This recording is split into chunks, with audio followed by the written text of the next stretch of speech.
ओम श्री परमात्मने नमः. श्रीमद् भगवद्गीताभ्यासः प्रथमोऽध्यायः अर्जुन विषाद योग. गीतेच्या पहिल्या अध्यायाचं समालोचन भाग दुसरा. आता हेत्वाभास म्हणजे काय हे थोडं आपण समजून घेऊया. आपल्याला ज्ञान कशावरून झालं हे प्रत्येक शास्त्र सांगतं, त्याला प्रमाण म्हणायचं. प्रमा म्हणजे ज्ञान आणि प्रमाण म्हणजे ज्ञानाचं साधन. मग प्रत्यक्ष, अनुमान, उपमान, ऐतिह्य किंवा शब्द प्रमाण अशी अनेक प्रमाणं आहेत की ज्याच्यावरून आम्हाला हे ज्ञान झालं असं मनुष्य ठामपणे सांगू शकतो. न्याय दर्शनात अनुमान प्रमाण हे महत्वाचं प्रमाण आहे आणि अनुमान प्रमाणात हेतूवरून सिद्धांताची सिद्धी केलेली असते. उदाहरणार्थ, पर्वतावर धूर दिसला तर त्यातील धूर या हेतूवरून पर्वतावर अग्नी आहे हे अनुमान प्रमाणानं जाणता येतं. कारण जेथे धूर असतो तेथे अग्नी असतो हे प्रत्यक्ष प्रमाणानं माहीत असतं. पण उलट जेथे अग्नी असतो तेथे धूर असेलच असं नाही.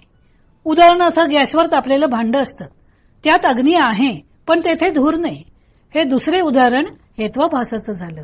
या धूम या हेतूवरून सिद्धांत सिद्ध करता येणार नाही. तेव्हा ज्या हेतूवरून सिद्धांत स्पष्ट करता येत नाही त्याला शास्त्रीय भाषेत हेत्वाभास असं म्हणतात. सांख्य योग, न्याय वैशेषिक, पूर्वमीमांसा, उत्तर मीमांसा अशी आपली आस्तिक शरदर्शनं आहेत आणि जैन, बौद्ध, चार्वाक ही नास्तिक दर्शनं आहेत. या दृश्य जगाचं कारण काय, ते कशामुळे अस्तित्वात आलं, त्याचा कोणी करता आहे का, जग, जीव यामागील आधारभूत तत्व कोणती, कोणत्या प्रमाणाने या तत्वज्ञानाचा शोध लावायचा, असे तत्वज्ञानाचे मूलभूत प्रश्न आहेत आणि ते प्रत्येकाला पडतात. प्रत्येक जण त्या प्रश्नांना आपापल्या कुवतीप्रमाणे उत्तर देतात. भारतामध्ये दर्शनशास्त्र या प्रश्नांची उत्तरं देण्यास प्रवृत्त झालेले आहे. अर्थात प्रत्येक दर्शनाचा सिद्धांत वेगवेगळा आहे. प्रत्येक दर्शनाने आपापला सिद्धांत मांडण्यासाठी आपण कोणत्या प्रमाणांच्या आधारे हा सिद्धांत मांडत आहोत त्याची चर्चा केलेली आहे. प्रमा म्हणजे ज्ञान आणि प्रमाण म्हणजे ज्ञानाचं साधन. हे टेबल आहे. हे कशावरून मला कळलं, तर मला ते प्रत्यक्ष प्रमाणानं कळलं. माझ्या डोळ्यांना ते दिसत आहे, ते मी प्रत्यक्ष प्रमाणानं जाणलेलं आहे. प्रत्यक्ष, अनुमान, उपमान, शाब्द, ऐतिह्य अशी अनेक प्रमाणं आहेत. प्रत्यक्ष प्रमाणात इंद्रियार्थ सन्निकर्ष ज्ञानम म्हणजे इंद्रिय आणि विषय यांचा प्रत्यक्ष संयोग होऊन ज्ञान झालेलं असतं. अनुमान प्रमाणात शुद्ध हेतूवरून ज्ञान करून घेतलं जातं. उदाहरणार्थ, धुरावरून पर्वतावरच्या अग्नीचं ज्ञान. उपमान म्हणजे एखाद्या पाहिलेल्या वस्तूच्या आधारे दुसऱ्या वस्तूचं ज्ञान करून घेतलं जातं. आणि शाब्द प्रमाण म्हणजे वेदांना किंवा विश्वासातील व्यक्तींनी सांगितलेल्या शब्दांवर विश्वास ठेवून ज्ञान करून घेतलं जातं. उदाहरणार्थ, हा या आई बापांचा मुलगा आहे हे शाब्द प्रमाणावरून कळतं. घरातील आजी आजोबा मुलाला सांगतात की हे तुझी आई, हे तुझे बाबा. व्यवहारात आपण शाब्द प्रमाणावर खूपसं ज्ञान करून घेत असतो. या सर्व प्रमाणात अनुमान प्रमाण श्रेष्ठ आहे. आपण व्यवहारातही अनेक वेळा या प्रमाणाचा वापर करतो. प्रत्येक गोष्ट काही प्रत्यक्ष प्रमाणानं जाणता येणं शक्य नसतं. काही वेळा प्रत्यक्ष प्रमाणानं झालेलं ज्ञानही चुकीचं असू शकतं. उदाहरणार्थ, सापावर होणारा दोरीचा आभास. आणि प्रत्येक गोष्ट प्रत्यक्ष प्रमाणानं जाणूनच जर प्रत्येक जण घ्यायला लागला तर ज्ञानाची गाडी पुढे जाणारच नाही. अनुमान प्रमाणात जर हेतू शुद्ध असेल तर होणारे ज्ञान बरोबर असतं. आता अर्जुन काय सिद्ध करू पाहत आहे की युद्ध करणे योग्य नाही, पण त्यांनी जे हेतू व कारणे सांगितलेली आहेत ती बरोबर आहेत का. माझ्या अंगाचा दाह होतो, शरीराला कंप सुटला आहे, हे आतताई स्वजन आहेत म्हणून मी युद्ध करणार नाही वगैरे जी अनेक कारणे सांगितली होती ती लटकी होती, योग्य नव्हती. म्हणून त्याला हेत्वाभास मानलेलं आहे. ती कारणेच वस्तुतः कशी चुकीची आहेत तेच भगवंत संपूर्ण गीतेत स्पष्ट करून दाखवणार आहेत आणि ते आपण योग्य वेळी पाहूच. अर्जुनाची अगतिकता. कृपया परयाविष्टो असं संजयानं अर्जुनाबद्दल म्हटलेलं आहे. करुणेमुळे त्याचे चित्त विषादयुक्त झाले. ही अर्जुनाच्या दुर्बलतेतून निर्माण झालेली करुणा आहे. मन हे संकल्प विकल्पात्मक असतं, तर बुद्धी ही निश्चयात्मिका असते. बुद्धीने जो निश्चय केला त्याला जर मनाने साथ दिली तर मनुष्य जीवनात निर्धाराने एखादी गोष्ट करू शकतो. पण मन व बुद्धी यांचे जेव्हा परस्पर ऐक्य नसते त्यावेळी मनुष्य दुर्बल होऊन जातो.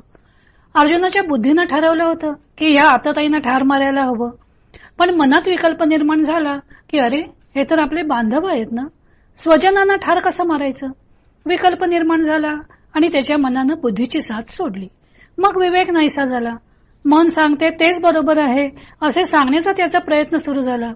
त्यासाठी लटकी कारणे पुढे करू लागला. प्रत्येक कारण सांगितल्यानंतरही भगवंत काहीच बोलत नाहीत असं त्याला दिसून आलं. तेव्हा तो आणखी वेगवेगळी कारणं शोधू लागला. प्रथम आपल्या देहावर होणारा हा युद्धाचा परिणाम, त्यानंतर युद्ध करण्याची निमित्ते म्हणजे हेतू कोणते, तर विजय, राज्य व सुख हे त्यानं सांगितलं. आपल्याला या तिन्हीची इच्छा नाही असंही सांगितलं. बरं, हे राज्य ज्यांच्याकरता मिळवायचं तेच आपले धन व प्राण पणास लावून या युद्धात उभे आहेत. शत्रू पक्षात सर्व संबंधी आहेत. यांना आपल्याला त्रैलोक्याच्या राज्यासाठीही ठार मारण्याची इच्छा नाही. पुढचे कारण सांगितले की ह्या स्वजनांना मारून पाप लागेल. यांना मारून आपण सुखी होणार नाही. हे तरी कारण श्रीकृष्णांना पटेल व ते अनुमती देतील असं त्याला वाटलं होतं. पण तरीही श्रीकृष्ण काही बोलले नाहीत. तेव्हा त्याने कुलक्षय आणि कुलक्षयाचा होणारा घोर परिणाम हा मुद्दा पुढे केला व शेवटी या पापामुळे आपल्याला नरक प्राप्ती होईल असं सांगितलं. तरी श्रीकृष्ण गप्पच. आता त्याच्याकडे नवीन कारणेही राहिली नाहीत. शेवटी त्याने धनुष्य टाकून दिले आणि गप्प बसला. अर्जुनाने कुलक्षय व त्याचे घोर परिणामांचे विवेचन केलेले आहे. वर्णव्यवस्थेमुळे त्या त्या वर्णाचे गुण अनुवंशिक होतात हा अनुभव आहे. कारण ते गुण जन्मजात रक्तात भिनलेले असतात. अर्जुनाने कुलक्षयामुळे पिंडदानादी क्रिया लोप पावतात असं म्हटलं आहे. पिंडदान करून त्या दिवशी आपल्या पितरांचे स्मरण केले जाते. आपल्या वाडवडिलांनी जे संस्कार धन जतन केले, वाढवले व आपल्या पुढच्या पिढीचे हवाली केले, त्या संस्कार धनाचं रक्षण व वर्धन ही पुढची पिढी करते का, हे जणू आपले पितर स्वर्गाच्या खिडकीतून पाहत असतात. अशी किती हृदय कल्पना आहे आपल्या संस्कृतीत. त्यांनी श्रमाने वाढवलेला संस्कार वृक्ष जोमाने वाढतो की नाही याचे ते तेथूनच जणू निरीक्षण करत असतात. तेव्हा संस्कृतीचे रक्षण व विकास ही प्रत्येक पिढीची जबाबदारी आहे. त्यामुळे अर्जुनाला वाटतं की या कुलक्षयामुळे हे संस्कार धन नाश पावेल का, की ज्यामुळे स्वर्गातील पितरांना सुद्धा दुःख होईल. अर्जुनाने रंगवलेला कुलक्षयाचा घोर परिणाम विचारार्ह आहे. ते ऐकूनही मनाला दुःख होतं. युद्धानंतर होणारी हानी ही सर्वांच्याच परिचयाची आहे.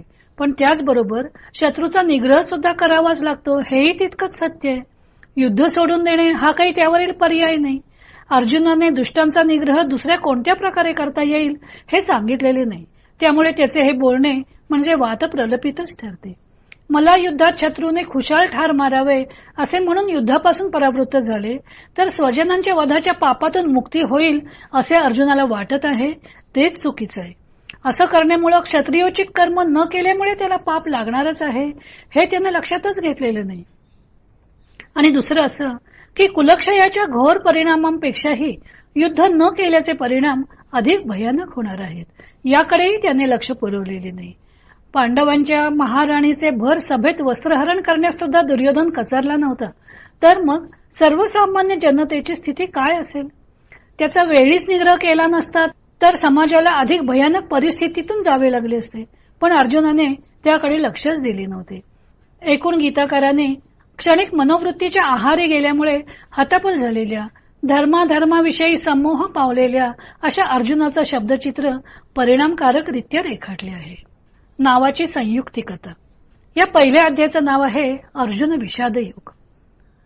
स्वजनांना शत्रुस्थानी पाहून अर्जुनाला विषाद वाटला व त्याने शस्त्र संन्यास घेतला.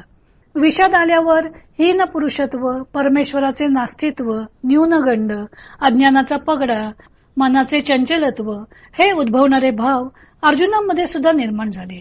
ज्यावेळी हा विषाद आपली उच्चावस्था गाठतो त्यावेळी मनुष्य आत्महत्येचा सुद्धा मार्ग अवलंबतो. असा विषाद योगात कसा परिणत होणार. पण ज्यावेळी विषाद मनुष्याला मोक्ष मार्गात अग्रेसर करतो त्यावेळी त्याचे रूपांतर योगात होतं. अर्जुनाचा विषाद हा त्याला मोक्षसिद्धीप्रत घेऊन गेलेला आहे.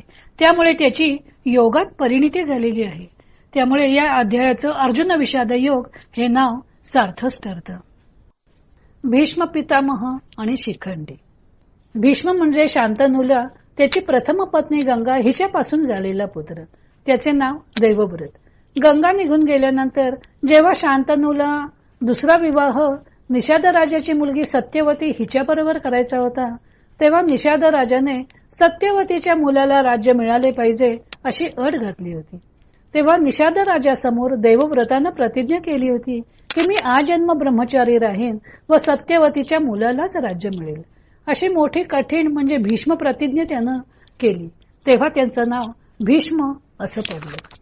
शिखंडी म्हणजे पूर्वजन्मीची काशीराजाची कन्या अंबा.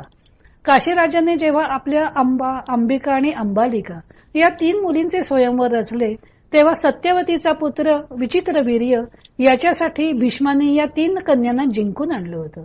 अंबेने विचित्रवीर्याबरोबर विवाह करण्यास नकार दिला कारण तिने शाल्व राजाला मनोमन वरलेले होते. हे ऐकल्यावर भीष्माने अंबेला सन्मानाने शाल्व राजाकडे पाठवले. परंतु भीष्माने जिंकून नेलेली असल्यामुळं शाल्वाने तिचा स्वीकार केला नाही. तेव्हा परशुरामाने अंबेकरता मध्यस्थी केली व भीष्मांना तिचं वरण करण्यास सांगितलं. पण आपण प्रतिज्ञा केली असल्यामुळे त्यांनी अंबेशी विवाह करण्यास नकार दिला. तेव्हा अंबेने भीष्मवधासाठी कठोर तपस्या केली व नंतर अग्निप्रवेश केला. पुढच्या जन्मी ती द्रुपदाची मुलगी म्हणून जन्मली. तिचा जन्म भीष्मवधासाठीच होता. पण द्रुपदाने तिला मुलासारखे वाढवले व पुढे एका यक्षाकडून तिने पुरुषत्व प्राप्त केले. म्हणून शिखंडी पूर्वी स्त्री असल्यामुळं शिखंडीला न मारण्याची भीष्मांची प्रतिज्ञा होती. अर्थस्य पुरुषो दासः.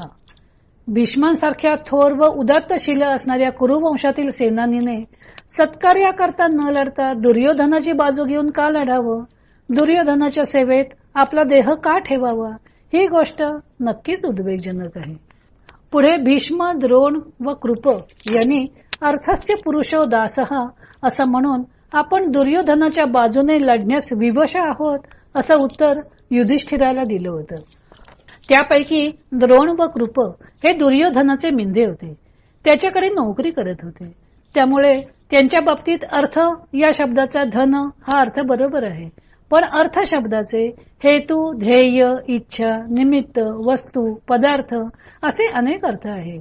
भीष्म हे धनाने दुर्योधनाचे दास नव्हते, तर त्यांनी जे तारुण्यातच व्रत स्वीकारलं होतं त्याचे दास होते. आणि भीष्मांनी दुर्योधनाचा पक्ष हा धृतराष्ट्राच्या आज्ञेने स्वीकारलेला होता. त्यांची हस्तिनापूरच्या राज्याशी एकनिष्ठता होती. त्यामुळं भीष्म हे महायुद्धामध्ये दुर्योधनाच्या बाजूने लढण्यास उभे राहिलेले आहेत.